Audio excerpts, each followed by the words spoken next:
Hello again, I am Jim Bob and welcome back to Felsbrunn Farm. Just had my morning breakfast there and we are ready to crack on with day 2 here on our farm. And you can see here, I've left this out for two reasons. One, because now the sun's up we can kind of see a combination of the mud and a little bits of damage that have occurred on our vehicle through use. So obviously you can see the mud build-up on this.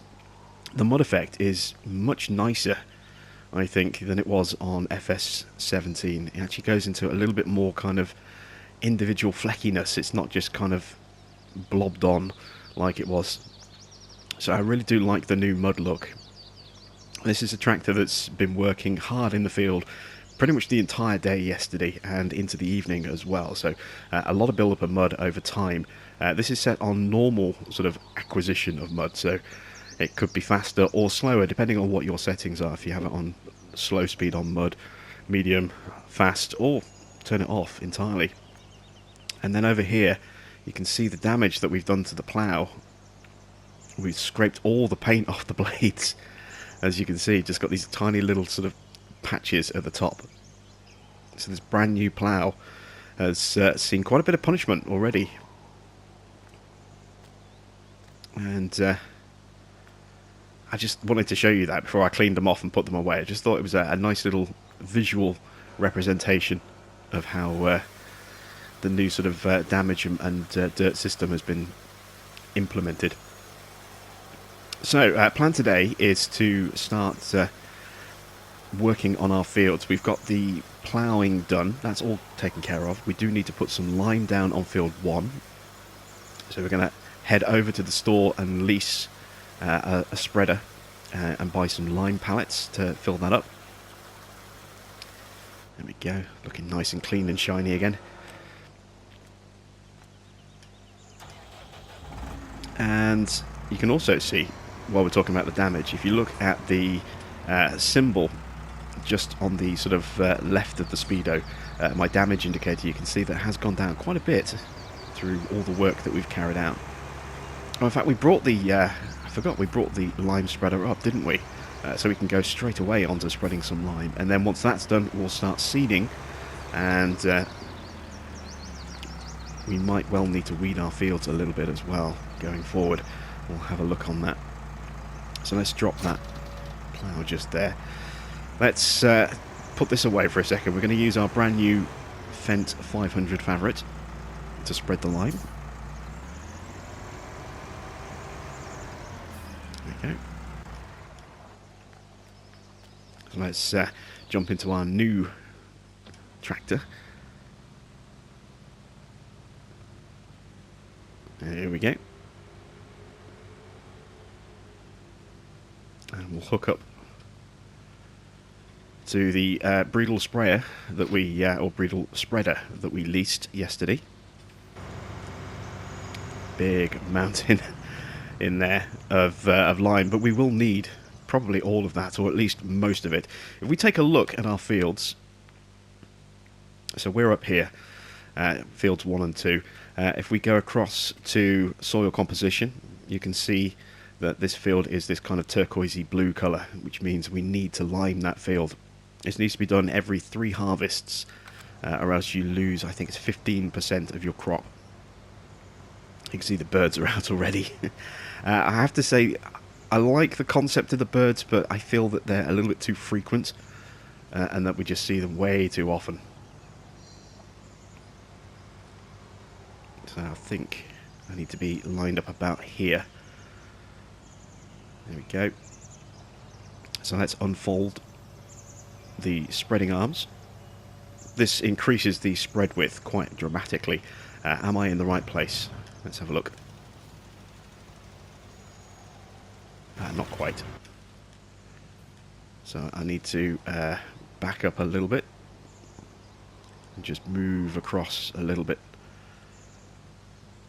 If I go across an extra couple of furrows, go across to about here. There we go.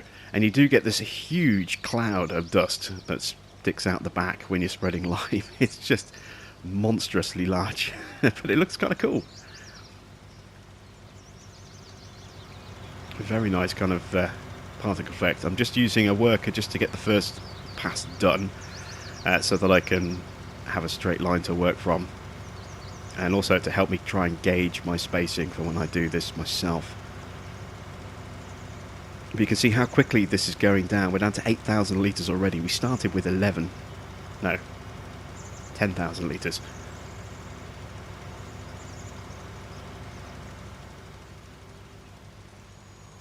And there we go, one pass, almost complete. And that's 3,000 litres used. So you do go through this very, very quickly.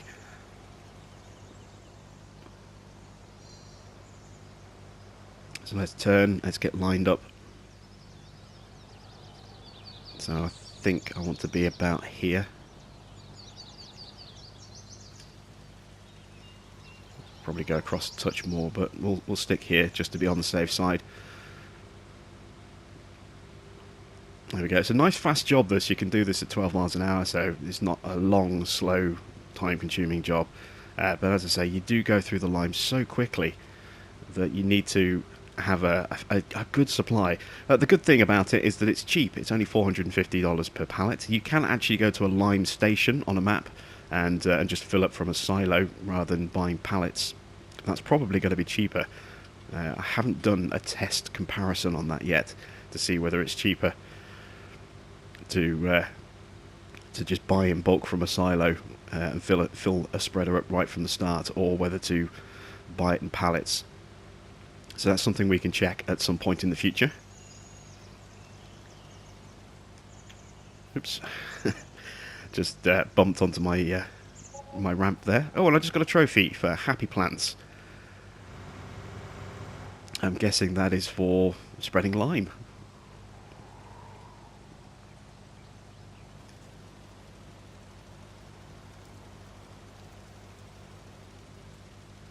Here we go. Get lined up. Find my furrow. Stick to that. And I don't know, but we should just about have enough left, I think, to be able to spread this one pass. So we're going to have to go back and buy more pallets from the store. That's a given. It's just a question of whether we can actually finish this pass or not now. And you can see we're bouncing around a lot. Ground response is built into the game now, which is why we're bouncing all over the place on these furrows here. This isn't a toggleable option. You can't turn this off. But there's, crop destruction you can. The other 4 real mods, ground response and wheel dirt, are now just built into the game, so you can't turn those off. But they just add to the realism of the game a little bit more.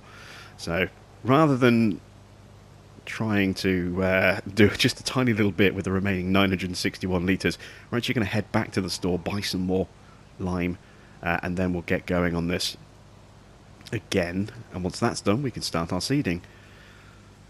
So I'm just trying to think how much more I need to buy. I did about 2/3 of the field with 10,000 litres, so probably need to buy another 4,000 litres, another 2 pallets.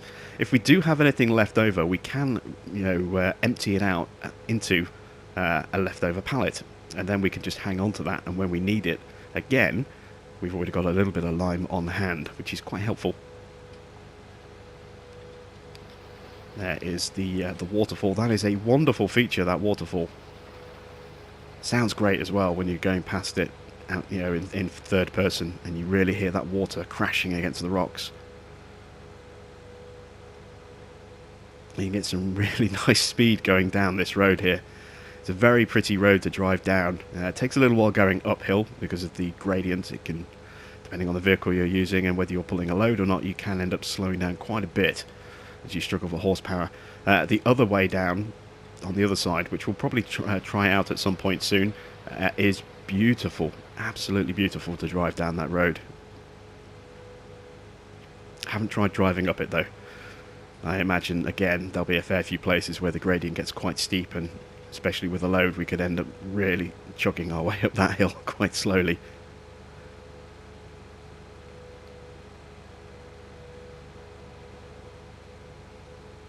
And there is the base of the waterfall there. Lovely stuff.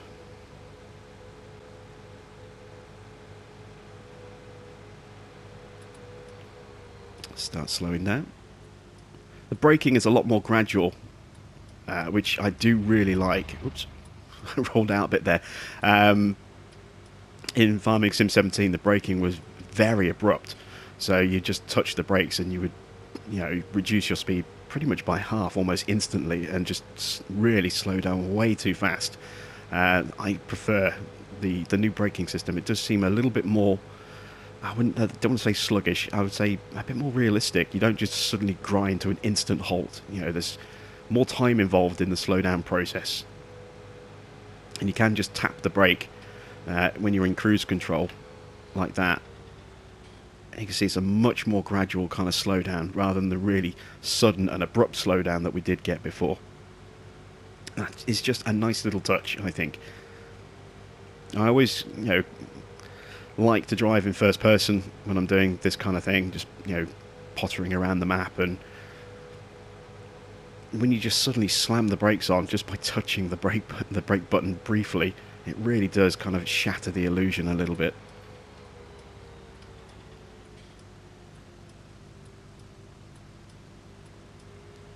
There we go. And we'll pull into the store like this. So there's a couple of different ways that we could go about refilling this. Let's turn the engine off. We could just buy some pallets and just drive next to them and press L3 to load them straight into that. That's the traditional way, but you can also use forks to raise the pallet over the top, and then it'll empty out into the machinery. That's also kind of there since Farming Sim 19, but sorry, since Farming Sim 17, but a lot of people tend to just kind of do it the quick way. We'll do it the slower way because we have the forklift to use. So seeing as we're paying for the lease, we might as well actually use it. So let's buy 2 of these bags. They both have 2,000 litres in, so that should be enough to finish the field off. I hope. We've still got 900 litres in there, so that'll effectively give us about 5,000 litres in total. Let's jump into the forklift. And this thing is brilliant. I absolutely loved the forklift mod that we got in Farming Sim 17, and so to get one in the base game, I was incredibly excited to use this right away, and it is a lot of fun to use. It really is. So let's get positioned up. There we go. Let's go around the other side just so we don't clatter the other pallet out of the way.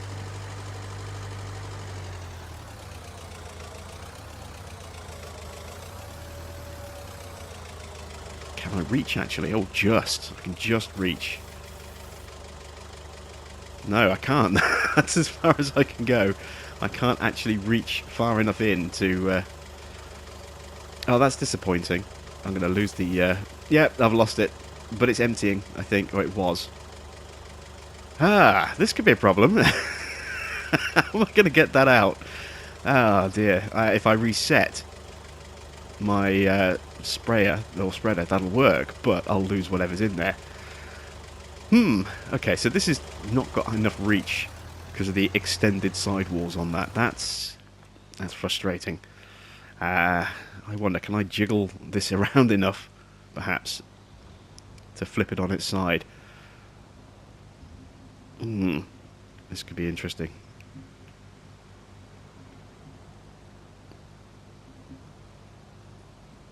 No. Oh, it hasn't actually emptied out the pallet yet. So, let me see. Oh, I can just right-click L3, left-click L3, and it will unload. Okay, so...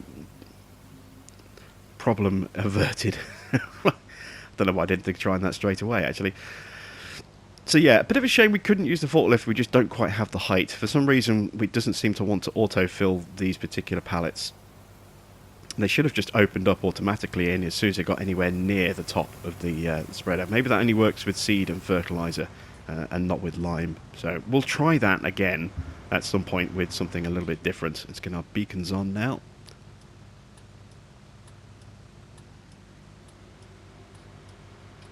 There we go. And make our way back to the farm, and then we'll finish off our lime spreading and start the seeding.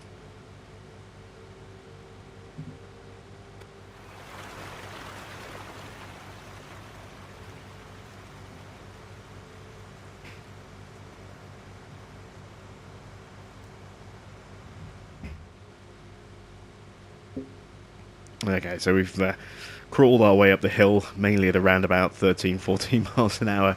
It is, as I say, slow going up that hill with any kind of equipment just because of the gradient. We're going to need some really powerful tractors to get through there with a really strong turn of speed. Even the New Holland at 180 horsepower struggles up that hill. So let's get this field finished off. I'm just hoping I've got enough.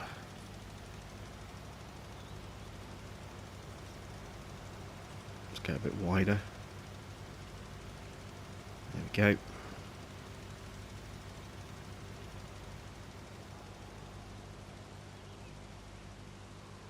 Try and hold the line nice and steady.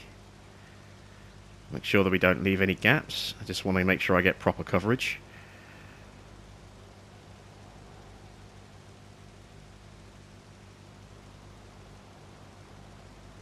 I'm watching that count go down. I'm getting nervous already. Am I going to have enough to actually finish this field? I think I might have been a little bit... Yeah, I think I might have bought a little bit too little. I might have to get a worker to finish this off. This isn't good.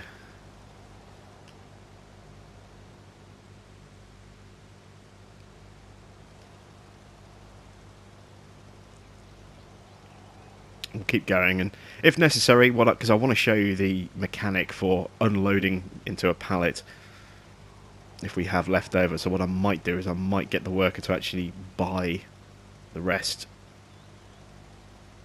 Yeah, because we're not going to have enough. So let's go into our worker settings. Quickly. It's going to be under fertilizer, I think. Yes, there we go. So we have 372 litres left. Lime counts as fertilizer for the purposes of worker purchasing permissions. And you can see our money going down quite quickly now in the top right corner there.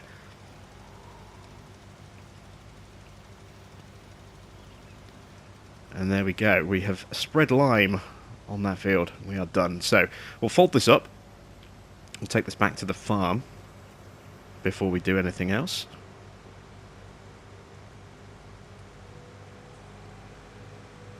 And then we'll unload what's left into a pallet, and we'll leave that pallet here. We'll find somewhere to just stash that. Might look at buying a small little shed or something as somewhere to store pallets, you know, leftovers. We don't have the money for that yet. It's going to be a little while until we can really afford to do anything with our farm, unfortunately. But we have got everything we need to get us going, so let's unload. So to do this, I'm going to open up the help window so you can see. We simply just need to press R1 and triangle to unload, and there we go. It empties it out, and whatever's left over gets stuck into a little pallet, a partial pallet, and we'll be able to use that whenever we need to by just, same again, driving up and adding it in. So this is leased. It will be going back.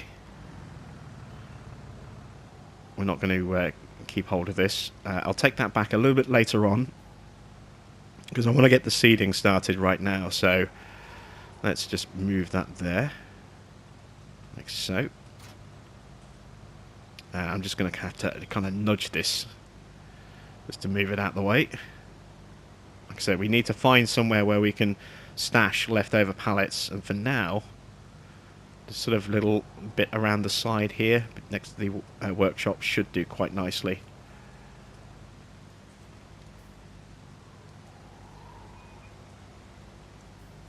Sort of a little bit out of the way. Just there. So we'll put this away because this isn't going to have the power that we need to do the seeding. We are going to need to use the New Holland for this. There we go. We're also going to need the trailer, and we're going to need our forks as well so we can unload things. The seeder does have a tendency to get a bit confused when trying to load from seed and fertilizer pallets that are in close proximity to each other. So the easiest thing for us to do is to take stuff off the back and loaded in bit by bit. So if we park that there for a second, let's pull the seeder out. Oh, that blue just looks resplendent in the sun, it really does. That metallic paint scheme looks fantastic.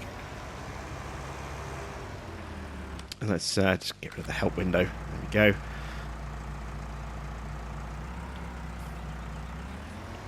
So I park that there like that. Let's go collect up our front loader forks. Don't have a weight. I'm hopeful that I'm not going to need one for just individual pallets. I have got wheel weights on, so I'm hoping that's going to actually do something other than just be a cosmetic little touch. I'm hoping it's going to give me a little bit of extra counterbalance. There we go, and let's undo the straps. Take that one off and that one off. We'll start with the seed.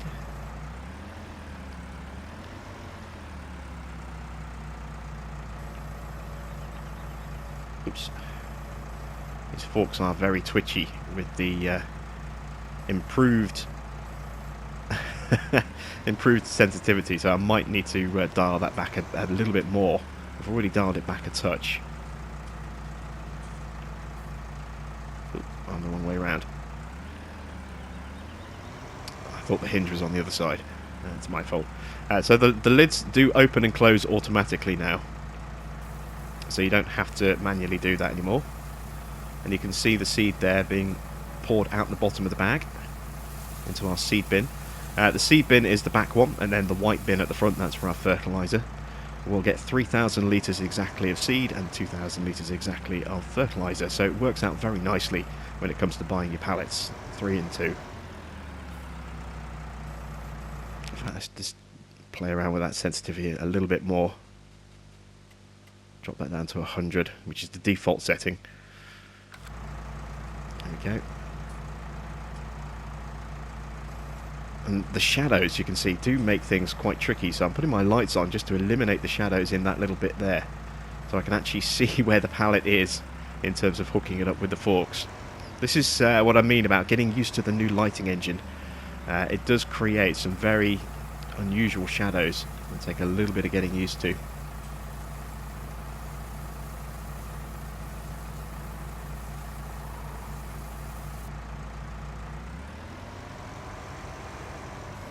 And the last one. Oh, that's much smoother. Yeah, that's easier. I don't know why. I figured it would be a little bit too twitchy, or a little bit too slow on 100, so I thought I'd dial it up a little bit. And yeah, immediately regretted that decision.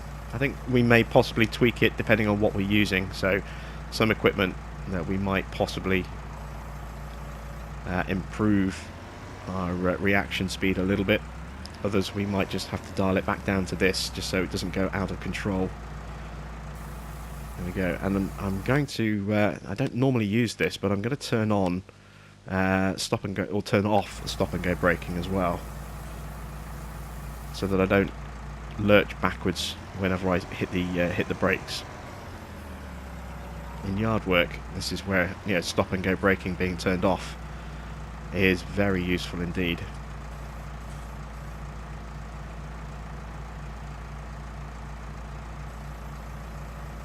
Wow, that's precarious. So there we go, hit the brakes and I didn't lurch forward immediately from holding the brake down. Oops, and same again, I'm not reversing away from the seeder having just pulled up to it.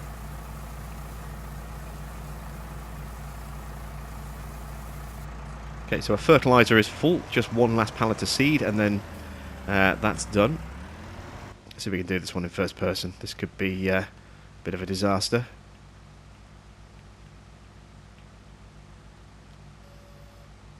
Can't see the height of the forks. No, we got it.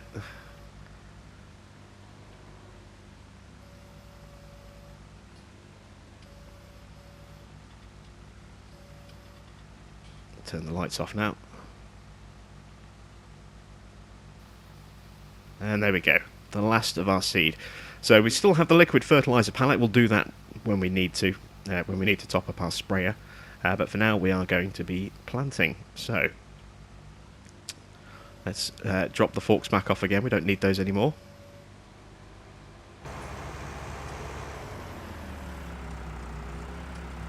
And we'll plonk those just there. Oops. Get the whole forks off, not just the pallet forks. I keep calling them forks, I mean arms.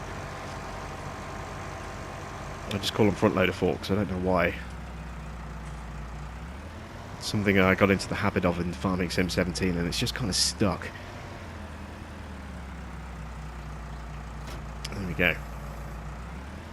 It's time for us to get seeding. Now this seeder will cultivate as well as plant, which is very, very useful.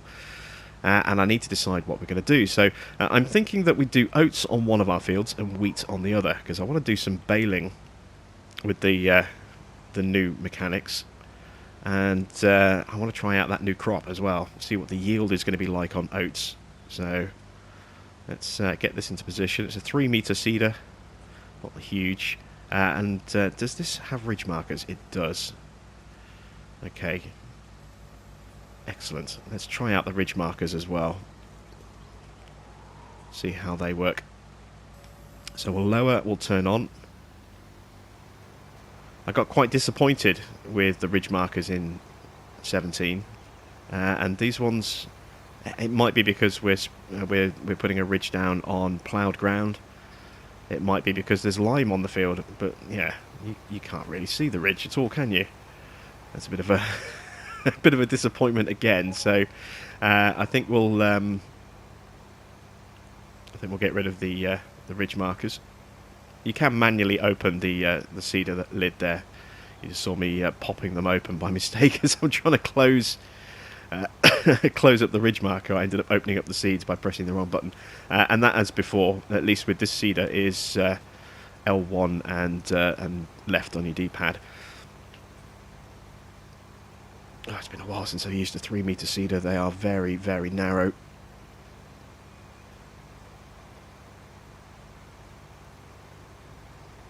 There we go. Right, let's get into first person so I can find a ridge and stick to it. And we'll start the seeding.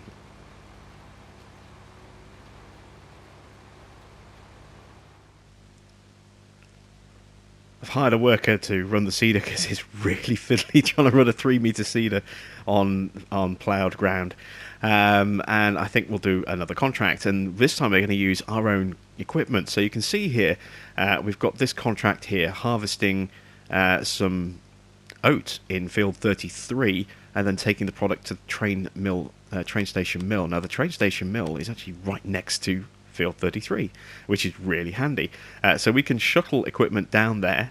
It's a long drive, a huge long drive, look, from our farm all the way down there. But we have the equipment that we need to do it. You know, we have the right harvester. We have another tractor, and we have a trailer. Our trailer is currently...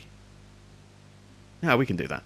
Yeah, we can do that. We'll have to reconfigure the trailer, but we can do that. So we're going to accept this contract. It's only for 2,000, so it's only going to cover my worker costs. But it's a chance for us to run a little bit of contracting and just make progress on the contracting trophy.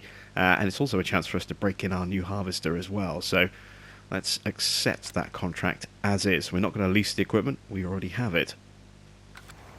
And let's jump over to our New Holland. So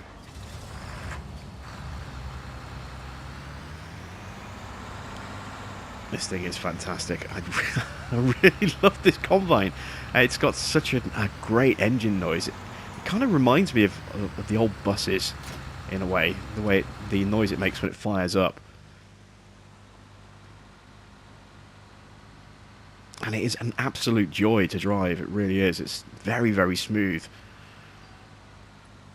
And now we get to experience the road that I was talking about earlier, that wonderful road. There's the train running down. I would say let's see if we can beat the train, but it's not going to happen. It's faster than we are, and it's going in a straight line. We have to kind of weave our way down this road, but it's just a wonderful little experience driving down here.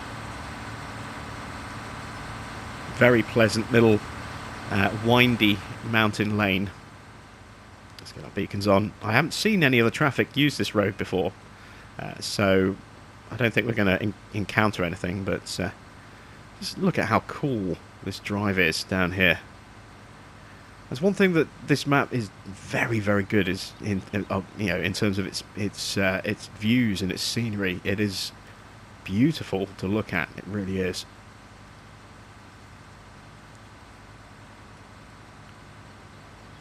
Stunning vista. Look at that. Absolutely amazing.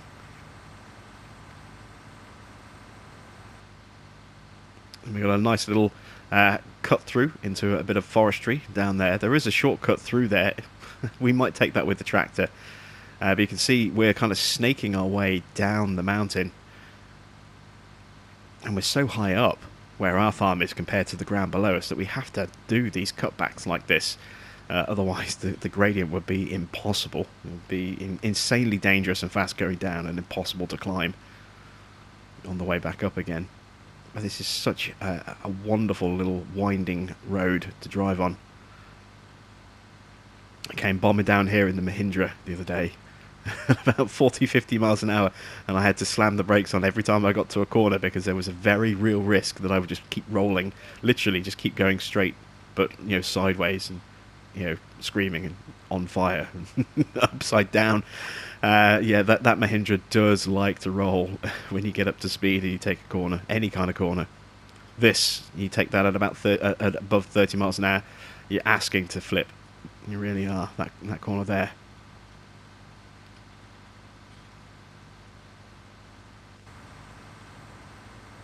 You can see we're still really high up compared to the ground around us. Still snaking our way down. This is the only drawback to taking our own equipment to a job on the opposite side of the map for very little pay, is that it takes us an eternity to get there. But it's a beautiful drive. It really is. Have I got my lights on? No, I thought I had my lights on for a second there. And you can see we loop over the railway.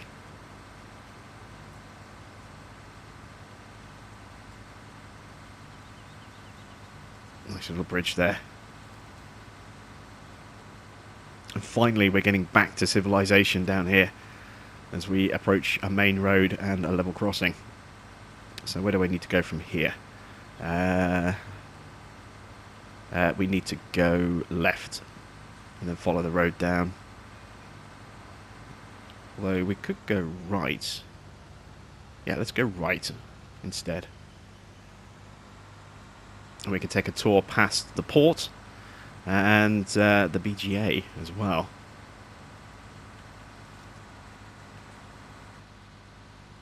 Again, these houses that are along the side of the road, they actually feel more organic, more natural than we've seen in the past. They don't feel like they're just kind of plonked on there just for the sake of building a small area of houses. They actually feel like they belong there. And there is the BGA. Mightily impressive looking plant. And a little petrol station. We're okay for fuel at the moment.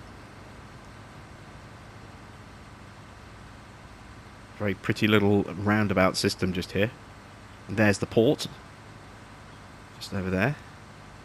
At some point, I have no doubt we'll have a delivery job or dropping some grain off down there. We'll be able to take a closer look at that in a bit more detail. But for now, we have to chug on towards the field. So I'll get the combine over there. I'll take the fence and our trailer over there, and I'll see you when we're about ready to start. One other nice feature of this map is the boats that move down the river. And of course they've disappeared behind the house, so you can't see them now. There we go. So you can see we've got a passenger liner there and a couple of cargo ships, one going in and one going out, and they do move up and down the river, which is really nice to see. Again, it's just a simple little thing, but it's a really nice little touch.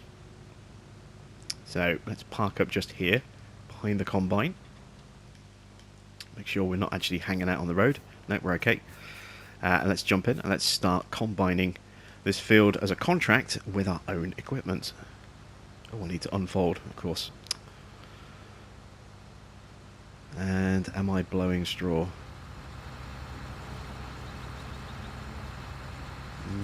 We'll find out in a minute.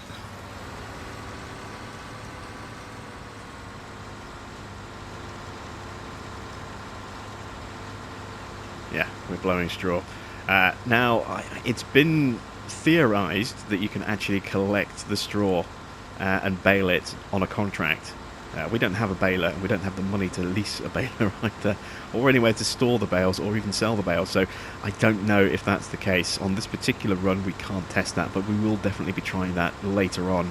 At some point, we'll take on a harvesting contract with a baler, brought with us, and see if we can bale up the straw. Of course, there's no time limit anymore, and if you move from one vehicle to another, you don't get that 10-second countdown of get back to the field or else kind of job.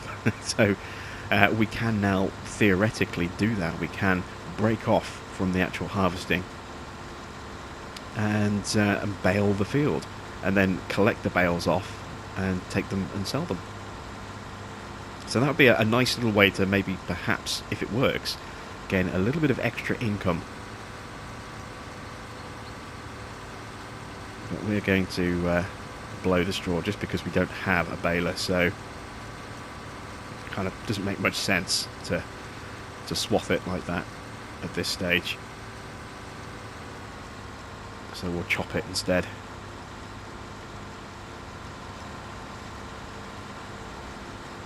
There we go. Alright, I'll see you in a little while.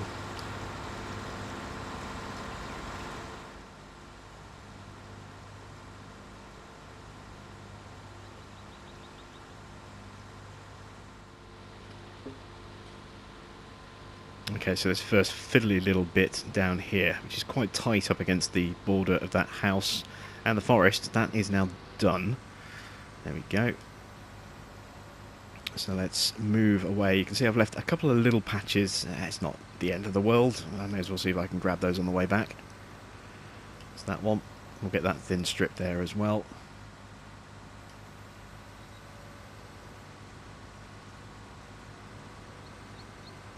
There we go. And I'm going to put one more headland in at this end as well, just to give me a little bit more turning room.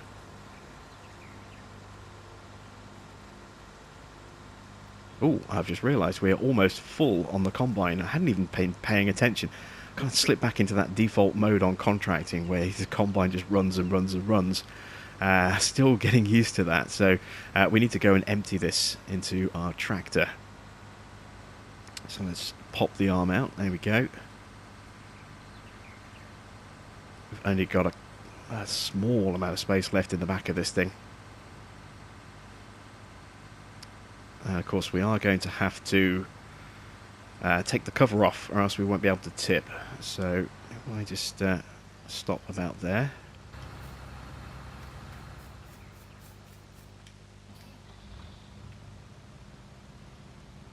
See all the all the warning lights flashing on as we first fire this up.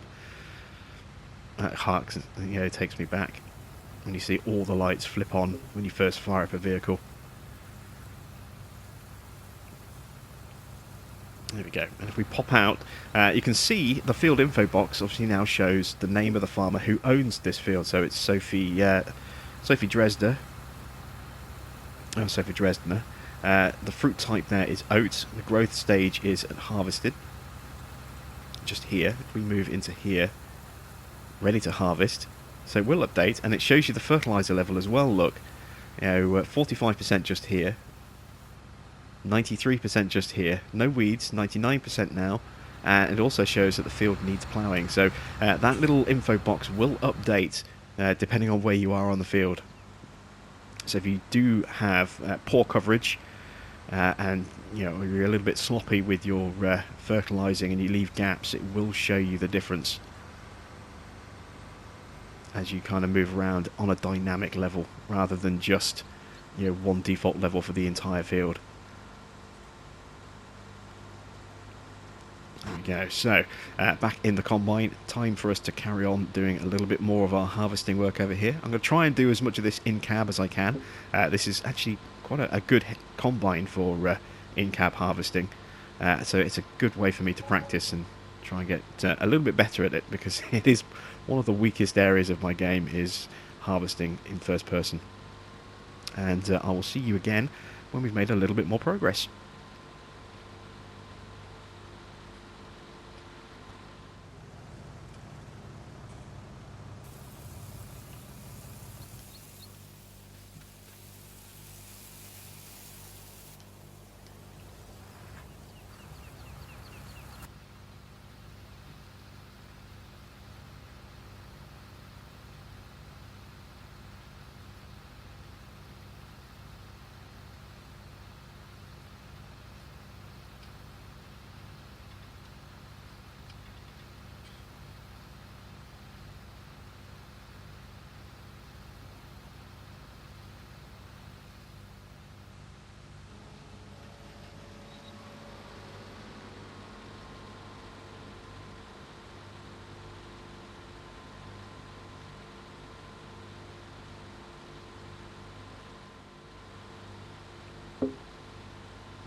We're on the final sort of little stretch here, just this last pass to make.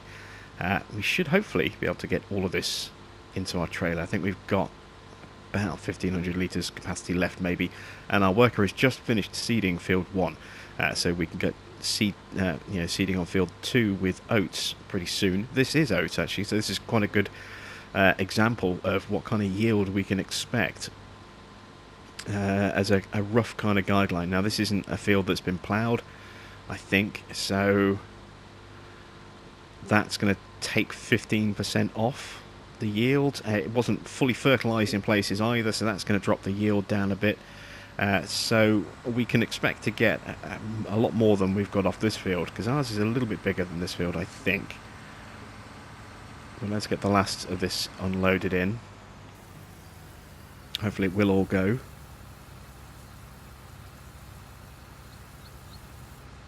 Well, then again, no. We've got, what, 743 litres left.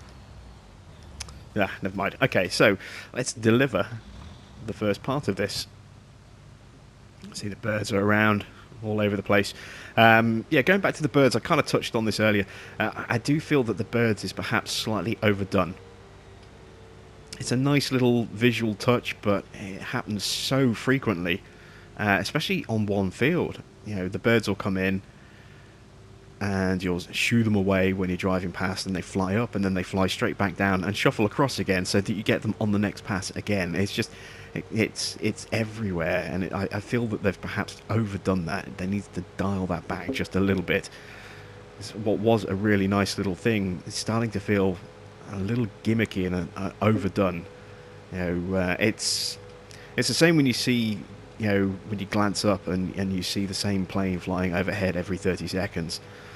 This was a problem that kind of really bugged me a bit on South Mountain Creamery, was that the bird that flew overhead was nice, but it happened all the time. You know, you turn away and you turn back and the bird is there again, and then you turn away and then you turn back and it's there again. And it was the same with those crop planes. There were so many of them, and they were constantly flying through every 10 to 20 seconds that I've gone way too far. I'm rattling away here, and I've gone straight past our sell point. We'll have to turn around and go back. But yeah, it was just overused so much that it just detracted from that, you know, very nice little, you know, feature that was added in. And I feel that birds are starting to perhaps go the same way, that they're overused a little bit. It'd be nice to see them dial back a little bit in a future update.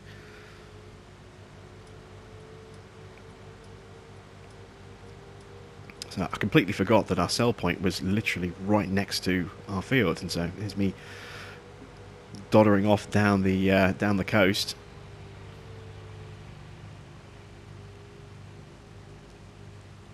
Way past where we need to go. And the traffic, again, does that really strange thing. I've noticed this in 17, that anytime it takes a corner, whether it's turning off or not, it uses its indicators. It's very strange.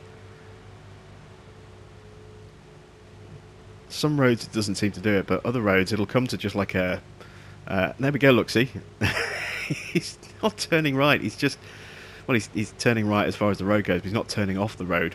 But he still feels the need to indicate, which is a bit strange. We need to turn in here, don't we? This is the sell point, actually, we used last night. when we dropped off all that harvest from the case combine. So we've got this way in, and then we've got the other way out, which will be quicker and easier to go back and get that last little bit. We don't need to, but it's in the combine. I suppose we could keep it if we complete the contract. That might be a better thing to do, actually. If we complete the contract with what we're tipping here, we might just keep the remaining wheat or oats, stick it in our own silo.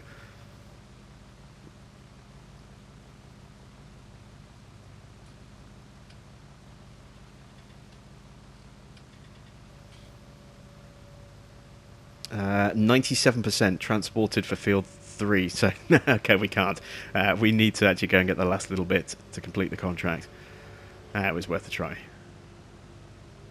So let's make our way down this steep little climb here. That's a really tight turn. And our field is just the other side of this enclosure over here.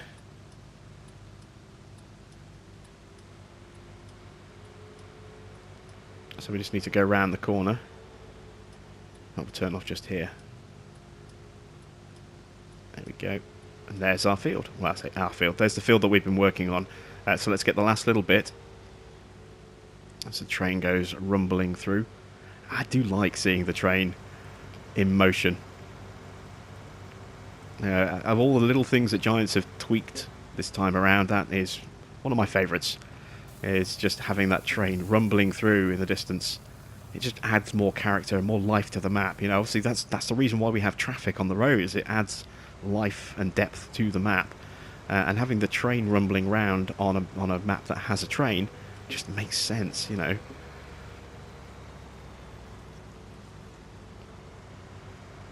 So we'll take the short route back this time. Take that steep little climb. Old disused kind of football pitch there. I used to play on pitches like that when I was a kid, just down the local park. Mud everywhere. All the grass kicked up and churned up.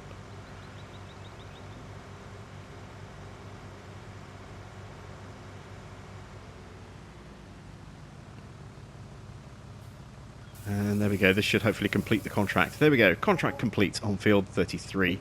And we've got an extra €253 as income for the delivery as well. So let's close that contract off.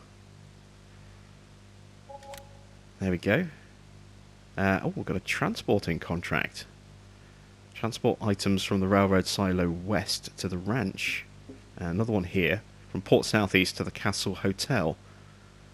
We could look at doing a transport contract, perhaps. Let's get this equipment back to the farm and get the workers started up on our second field, and then we might look at finishing off the episode with a quick transport contract. Give us something to use the Mahindra for, perhaps. See if we can, have it loaded into the back of the Mahindra's loading bay. So I will see you back at the farm.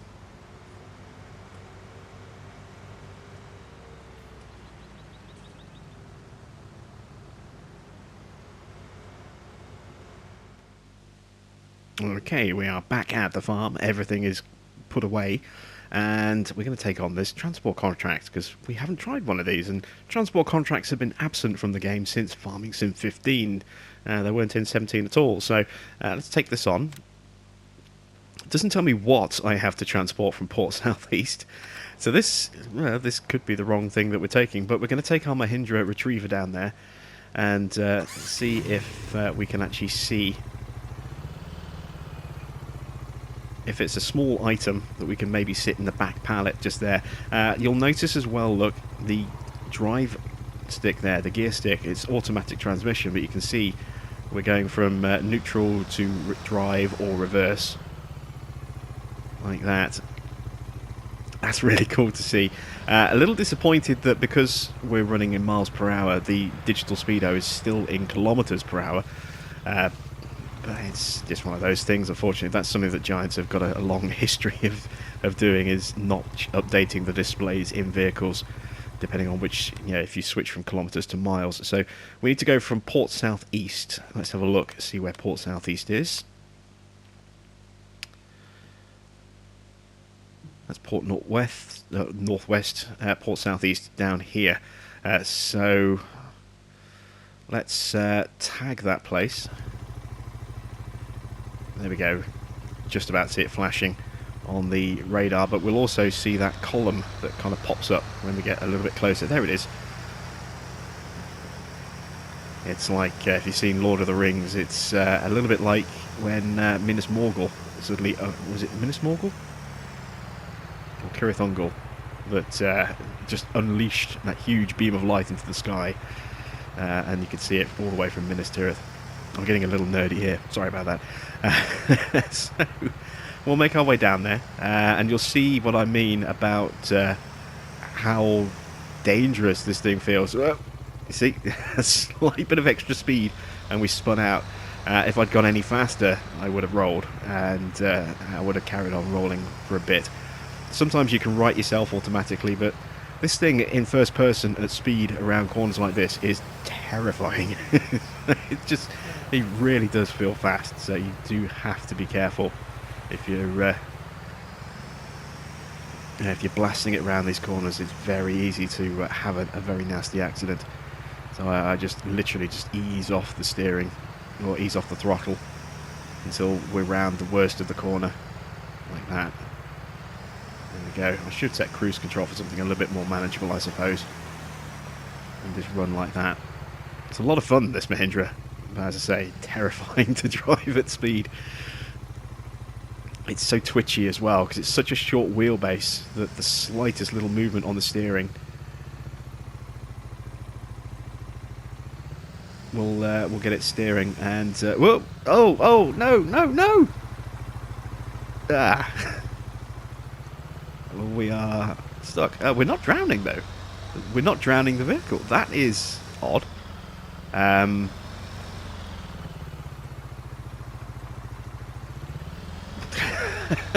Yeah, look at that. We have an amphibious Mahindra. I don't even know if I can get back out of here now. I wonder if this works on all water or just on the waterfall. I might test that at some point in the future. There we go. We managed to get back out. So we'll have to be a bit more careful. But you see what I mean? How easy it is to lose control of the Mahindra if you're not careful. That short wheelbase and high centre of gravity does make for a very dangerous combination. So I'll see you when we get to Port Southeast.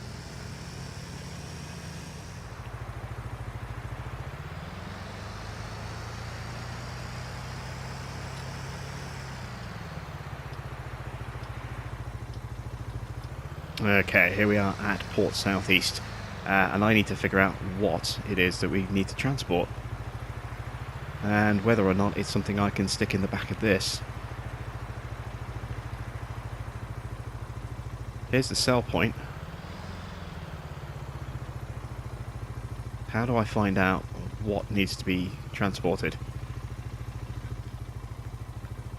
Oh, there's a yellow dot over on the other side of the port. Is that what we need to transport? I've just seen it on the little mini-map. Let's make our way around here. Ooh. I don't think I can squeeze through there. Well, I could possibly do it. We'll go this way.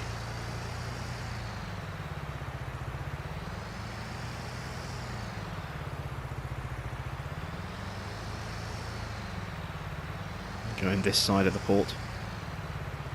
Ah, there we go. That's what I'm looking for. A pallet, which I can't load. Ah, okay. So we can transport, theoretically, stuff in the Mahindra, but unfortunately, that ain't getting in the back.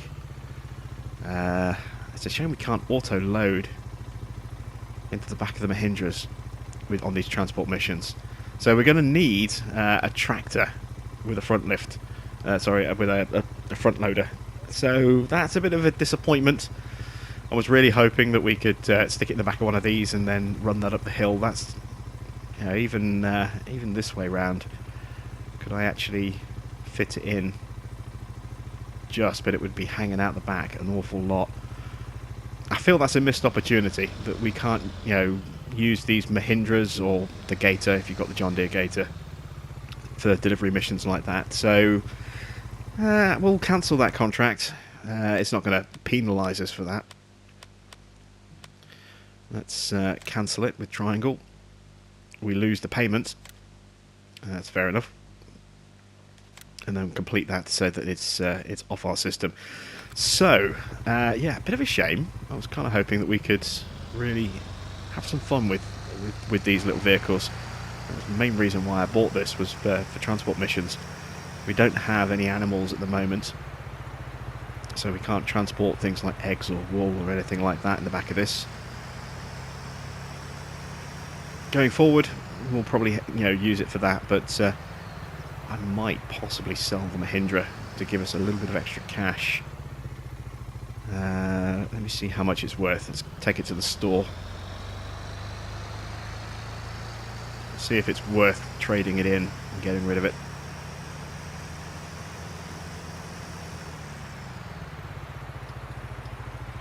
Because there isn't really another reason for us to have this at the moment.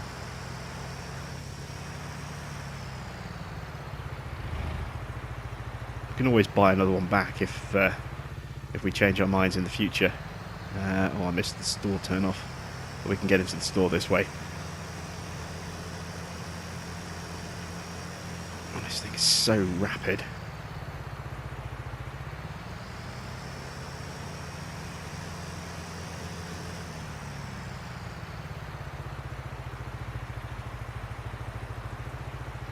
Really easy to slide it through the corners as well. Yeah, you do kind of really need nerves of steel driving this thing at a lot of speed or a lot of practice. There we go, there's the back of the store. So let's just see what the trade-in value is on this. I might keep it, it depends how much they'll offer us for it as a second-hand vehicle. Let's park it in the bay. It's worth 15. How much did we pay for it? Let's have a look.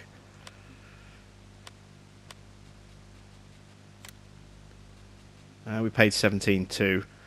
I don't know. I'll have a think about that between episodes, and you'll find out my decision when we come back. So that's it from me. Thanks for watching. I am Jim Bob, and I'll be back with some more Felsbrunn Farm very soon.